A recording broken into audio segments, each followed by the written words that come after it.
السلام علیکم۔ آج حاضر ہیں ہم اپنے رمضان کے ایک اور ایک لیکچر کے ساتھ۔ آج ہمارا ٹاپک ہے کہ روزہ کا فدیہ کیا ہے، نمازی گدھا کب بن سکتا ہے، اور کیا نبی صلی اللہ علیہ وسلم کبھی رکعت کوئی بھولے۔ تو پہلی کوشچن کی طرف چلتے ہیں کہ نمازی آخر کب گدھا بن سکتا ہے۔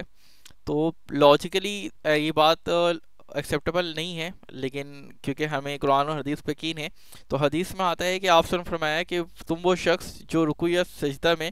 امام سے پہلے اپنا سر اٹھا لیتا ہے، اس بات سے نہیں ڈرتا کہ اللہ پاک اس کا گھر گدھے کی سر کی طرح بنا دے، یا اس کی صورت کو گدھے کی صورت میں بنا دے۔ مطلب یہاں پر دیکھیں صاف الفاظ میں لکھا ہوا ہے کہ وہ شخص جو رکوع یا سجدہ میں امام سے پہلے اپنا سر اٹھا لیتا ہے، دونوں میں سے کسی بھی حالت میں، اور وہ اس سے نہیں ڈرتا کہ کہیں اللہ پاک اس کا سر گدھے کے سر کی طرح بنا دے، مطلب یا تو صرف سر گدھے کی طرح ہو جائے یا پوری صورت ہی گدھے کی طرح ہو جائے۔ تو چونکہ جو ایتھکس لوگ ہیں وہ تو اس کے اوپر یقین نہیں رکھیں گے، وہ تو ایسی حدیثیں پڑھ کے مذاق اڑائیں گے اسلام کا کہ یہ کیسی کیسی باتیں لکھی ہوئی ہے، تو پریکٹیکلی پاسبل ہی نہیں ہے۔ لیکن کچھ مسلمان بھی ایسے ہو سکتے ہیں جن کو اس پہ کچھ شک و شبہ ہو جائے نا، شیطان بہکا سکتا ہے۔ تو اس میں ایک حدیث پڑھانے والے شخص تھے، ان کا نام میرے ذہن سے بھی نکل گیا، لیکن انہوں نے اس پہ آئی تھنک شک کیا، پتہ نہیں کیا کیا، انہوں نے خود اس کو پھر چیک کیا نا، اور وہ خود حدیث پڑھا رہے ہوتے تھے، تو انہوں نے رکوع امام سے پہلے کر لیا، تو ان کا واقعی میں جو سر تھا نا یا شکل تھی وہ گدھے جیسے ہو گئی۔ تو یہ پتہ اس طریقے سے چلا کہ جو لوگ ان سے پڑھنے آتے تھے نا، تو ایک پردہ سامنے حائل رہتا تھا، وہ اس پردے کے پیچھے رہ کے ان کو پڑھا رہے ہوتے تھے۔ تو ان کے ایک طالب علم نے کافی اصرار کی ایک دفعہ کہ آپ آخر چہرہ کیوں نہیں دکھاتے، تو جب انہوں نے اپنا چہرہ دکھایا اور گدھے جیسا جب انہوں نے دیکھا کہ اس طرح کا چہرہ ہوا ہے، تو انہوں نے پھر ریزن پوچھی، تو انہوں نے بتایا کہ مجھے اس کے اوپر شک ہو گیا تھا، یا یہ میں خود اس کو پریکٹیکلی چیک کرنا چاہ رہا تھا، تو اس طرح ہو گیا۔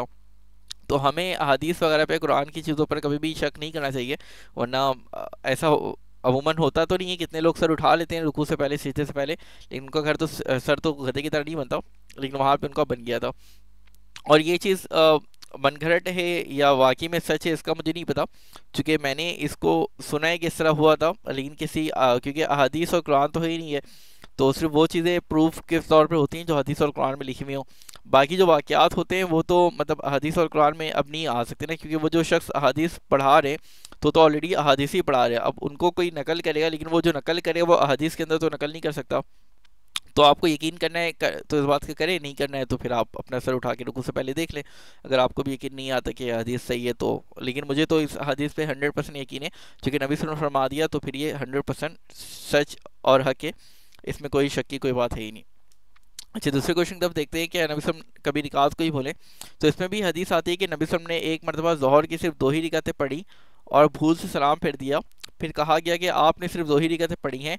بس آپ نے 2 رکعتیں اور پڑھی، پھر سلام پھیرا، پھر سجدے کیے ہیں۔ یہ سجدہ سہو کہلاتا ہے، یعنی دیکھیں نبی صلی اللہ علیہ وسلم بھی نماز میں رکعتیں بھول جا رہے ہیں، اور ہو سکتا ہے یہ شاید امت مسلمہ کی تعلیم کے لیے، کیونکہ ہم بھی سنت کو فالو کرتے ہیں، تاکہ نبی صلی اللہ علیہ وسلم نے جب رکعتیں بھولی اور پھر وہ 2 سجدے کیے سجدہ سہو، تو اب ہم بھی انہی سنتوں کو فالو کرتے ہیں۔ یہ بخاری کی 715 نمبر حدیث تھی، اور اس سے پہلے جو میں نے دکھایا تھا وہ بھی بخاری کی تھی، وہ 691 تھی، مطلب قریب قریب ہے حدیث 691، مطلب بس آپ 15-24 حدیث آگے چلے ہیں تو آپ کے پاس یہ رکعتیں بھولنے والی بھی حدیث آ جائے گی۔ پھر اس میں اور بھی کچھ حدیث موجود ہیں، جیسے آپ یہ والی دیکھ لیں، رسول صلی اللہ علیہ وسلم ظہر کی نماز میں قاعدہ اولا کے بغیر کھڑے ہو گئے، حالانکہ اس وقت آپ کو بیٹھنا چاہیے تھا۔ جب آپ نے نماز پوری کی تو آپ نے بیٹھے بیٹھے ہی سلام سے پہلے 2 سجدے سہو کیے ہیں، اور ہر سجدے میں اللہ اکبر کا، مقتدیوں نے بھی آپ کے ساتھ یہ 2 سجدے کیے ہیں، آپ بیٹھنا بھول گئے تھے، یہ اس لیے سجدے اسی کے بدلے میں کیے گئے۔ تو دیکھیں یہاں پر بھی ہے کہ نبی صلی اللہ علیہ وسلم بیٹھنا بھول گئے تھے۔ پھر اس میں بھی آپ دیکھیں کہ آپ نے فرمایا آخر کیا بات ہے، مطلب لوگ آپس میں جب باتیں کرنے لگے، جب پوچھنے لگے کہ کیا شریعت چینج ہوئی ہے، تو لوگوں نے کہا کہ آپ اتنی رکعتیں پڑھے ہیں، پھر نبی صلی اللہ علیہ وسلم بتایا کہ یہ ہوا ہے، تو نبی صلی اللہ علیہ وسلم بتایا کہ نہیں، میں کوئی شریعت نہ میں نے بھولا ہوں شریعت، اور نہیں شریعت چینج ہوئی ہے۔ پھر وہ بتاتے کہ نبی صلی اللہ علیہ وسلم نے اپنے دونوں پاؤں پھیرے اور قبلہ کی طرف منہ کر لیا، اور سیدھا 2 سجدے کیے اور سلام پھیرا۔ اب دیکھیے یہ تو یہ جو بات کہہ رہا ہوں نا کہ دین چینج ہونے کا، شریعت چینج ہونے کا، یہ آپ کو یہاں تو لکھا ہوا نہیں نظر آ رہا ہے، لیکن یہ کیونکہ میں نے حدیث پوری نہیں دکھائی نا، آدھا ایسا دکھایا ہے، تو اس کی اگر آپ اوپر کی حدیث پڑھیں گے نا تو اس میں ساری باتیں چل رہی تھیں۔ منہ کر لیا، دو سیدھے کیے اور سلام پھیرا، پھر ہماری تو متوجہ ہوئے اور فرمایا کہ اگر نماز میں کوئی نیا حکم نازل ہوتا تو میں تمہیں پہلے ہی ضرور کہہ دیتا. تو دیکھیں یہاں پر جو بات کہہ رہے ہیں نا نبی صلی اللہ علیہ وسلم کی، اگر نماز میں کوئی نیا حکم نازل ہوتا تو میں تمہیں پہلے ضرور کر دیتا. تو اسی وجہ سے کہہ رہے ہیں کیونکہ وہ لوگ سمجھ رہے تھے کہ شاید شریعت چینج ہوئی ہے، کہ کچھ نیا حکم آ گیا ہے. تو نبی صلی اللہ علیہ وسلم نے یہاں پہ ان کو ایکسپلین کیا کہ کوئی نیا حکم نازل نہیں ہوا ہے، لیکن میں تو تمہاری جیسا آدمی ہوں، جس طرح تم بھولتے ہو میں بھی بھول جاتا ہوں. تو نبی صلی اللہ علیہ وسلم نے یہاں پہ ایکسپلین کیا کہ نیا حکم نازل نہیں ہوا ہے، میں تمہارے جیسا آدمی ہوں تو میں بھول گیا تھا.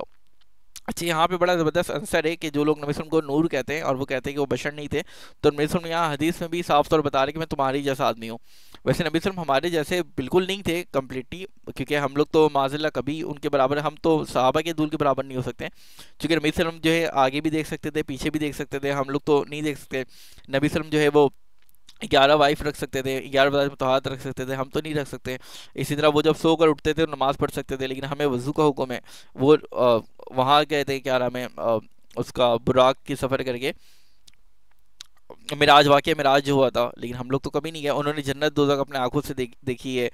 لیکن ہمیں تو نہیں، ہم نے تو نہیں دیکھی، انہیں غیب کا علم تھا، ہمیں تو نہیں ہے. لیکن یہ جو کہہ رہے تمہارے جیسا آدمی وہ بھولنے کے سینس میں کہہ رہے جیسے تم بھول جاتے ہو تو میں بھی تمہاری جیسا انسان ہوں تو میں بھی بھول جاتا ہوں. تو مجھے یاد، اس لیے جب میں بھول جایا کروں تو مجھے یاد دلا دیا کرو، اور اگر کسی کو نماز میں شک ہو جائے تو اس وقت ٹھیک بات سوچ لے اور اسی کی نماز مطابق نماز پوری کرے. اچھا یہاں پہ ایک اور امپورٹنٹ بات ہے کہ نماز میں شک ہو جائے تو وہ ٹھیک بات سوچ لیں. مطلب کبھی اگر ایسا ہونا کہ آپ نماز پڑھ لیں اور آپ کو ایسا لگ رہا ہے کہ آپ نے 3 رکعت پڑھی ہے